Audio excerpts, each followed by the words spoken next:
Salam sejahtera bagi kita semua. Salam. Om Swastiastu, Namo Buddhaya, salam kebajikan. Yang kami hormati dan kami muliakan Bapak Presiden Republik Indonesia,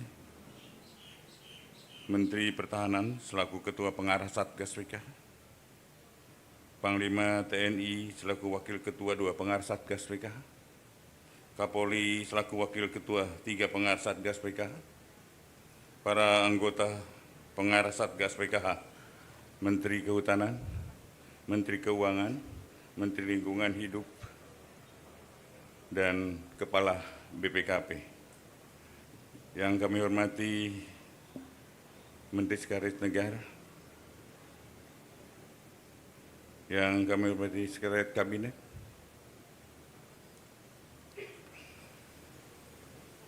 Kepala Badan Pengaturan BUMN, Kepala Badan Pengelolaan Investasi dan Antara, yang saya hormati PLT Wakil Jaksa Agung, Jaksa Agung Muda Tidak Pidana Khusus selaku Pelaksana Satgas PKH, para Jaksa Agung Muda, para Kepala Badan, para Wakil Ketua Pelaksana Anggota Pelaksana Satgas PKH, Direktur Utama Komisaris Utama PT Agrinas Palma Nusantara, hadirin dan undangan yang berbahagia.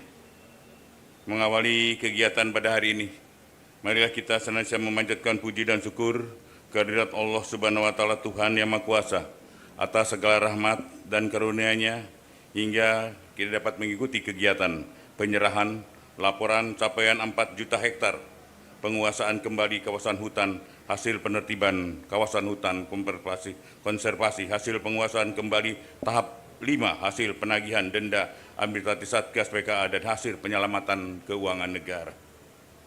Bapak Presiden, hadirin yang saya muliakan, alhamdulillah pada hari ini kami laporkan total kawasan hutan yang berhasil dikuasai kembali dengan total seluasan 4.081.560,58 hektar.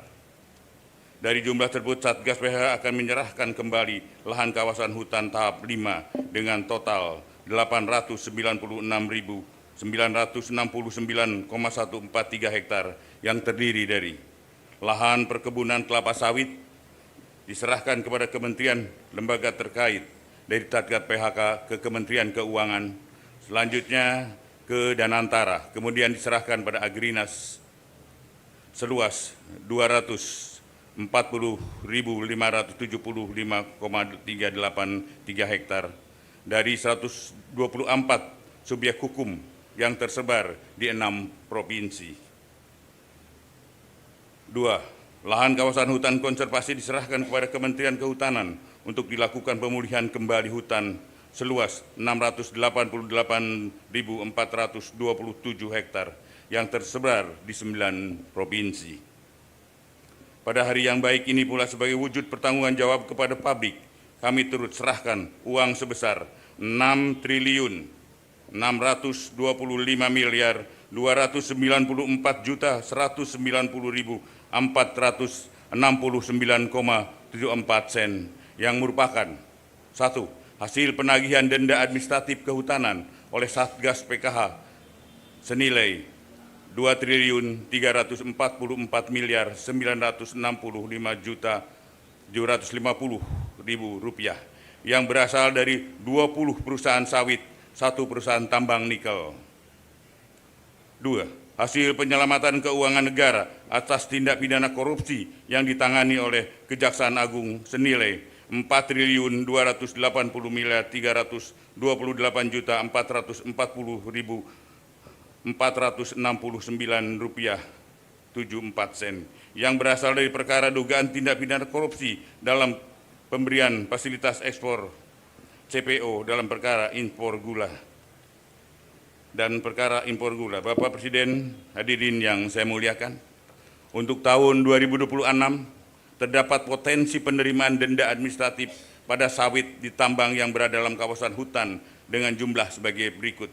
Potensi denda administratif dan sawit sebesar 109,6 triliun. Potensi administrasi tambang sebesar 32,63 triliun. Bapak Presiden, hadirin yang saya muliakan, Dapat kami laporkan juga, berkaitan dengan percepatan pemulihan Taman Nasional Tesonelo, Satgas PKH telah melakukan berbagai langkah strategis untuk melakukan relokasi penduduk sebagai berikut. Telah dilakukan pendataan penduduk dan sarana prasarana yang ada di dalamnya. Terdapat 7 pemukiman masyarakat yang termasuk dalam 7 desa dengan jumlah penduduk 5.733 kepala keluarga dengan jumlah jiwa 22.183 orang dan jumlah rumah sebanyak 573 bangunan. Sarana pendidikan 12 sekolah. Jumlah rumah ibadah sebanyak 52. Fasilitas kesehatan 12.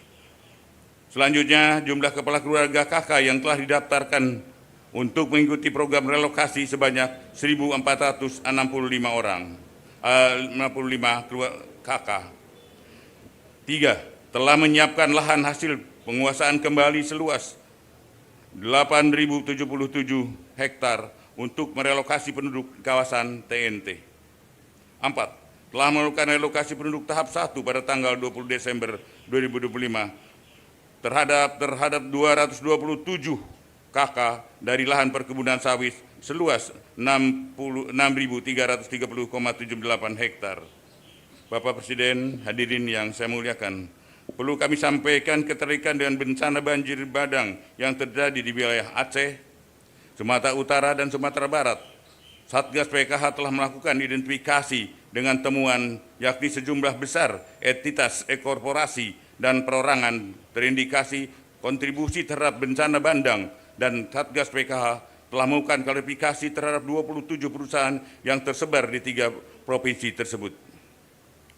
Adapun berdasarkan hasil klarifikasi Satgas PKH dan hasil analisa Pusat Riset Interdisipliner ITB, diperoleh temuan terdapat korelasi kuat bahwa bencana banjir besar di Sumatera bukan hanya fenomena alam biasa, melainkan terarah pada alih fungsi lahan yang masif di hulu sungai daerah aliran sungai yang bertemu dengan curah hujan yang tinggi, sehingga dampak hilangnya tutupan vegetasi di hulu daerah aliran sungai yang menyebabkan daya serap tanah berkurang. Aliran air permukaan meningkat tajam, hujan ekstrim, dan banjir bandang akibat volume air meluber ke permukaan. Adapun rekomendasi Satgas PKH menyikapi hal tersebut, yakni melanjutkan proses investigasi terhadap semua subjek hukum yang dicurigai, baik di Sumut, Aceh maupun Sumbar, yang melibatkan seluruh stakeholder. Satgas PKH, Kementerian Lingkungan Hidup, Kementerian Kehutanan, Polri guna menyelamatkan langkah menghindari tumpang tindih pemeriksaan dan percepatan penuntasan kasus secara efektif sesuai dengan ketentuan hukum yang berlaku. Sebelum menghadiri laporan ini, saya sampaikan tidak lupa saya mengucapkan apresiasi yang rasa terima kasih yang sebesar-besarnya kepada segenap jajaran kementerian, lembaga yang telah bekerja keras mewakafkan waktu dan tenaganya untuk bersinergi dalam upaya penertiban kawasan hutan yang tergabung dalam Satgas PKH bentukan Bapak Presiden. Hukum harus tegak dan penegakan hukum yang tegas diperlukan seluruh rangka penjaga stabilitas nasional. Kita pastikan bahwa kehutanan sebagai karunia Tuhan Yang Maha Esa merupakan anugerah yang dimiliki bangsa Indonesia, harus dikelola dan dilestarikan untuk kepentingan rakyat, bukan hanya untuk kepentingan segelintir kelompok orang. Demikian beberapa hal yang dapat saya sampaikan. Semoga kita bisa mendapatkan bimbingan, perlindungan dari Tuhan Yang Maha Kuasa dalam upaya bersama membangun masa depan bangsa dan negara Indonesia yang semakin adil, makmur, sejahtera. Amin, amin, ya robbal alamin. Sekian, terima kasih. Wassalamualaikum warahmatullahi wabarakatuh. Salam sejahtera buat kita semua. Salam, Om Santi Santi Om, nama budaya, salam kebajikan.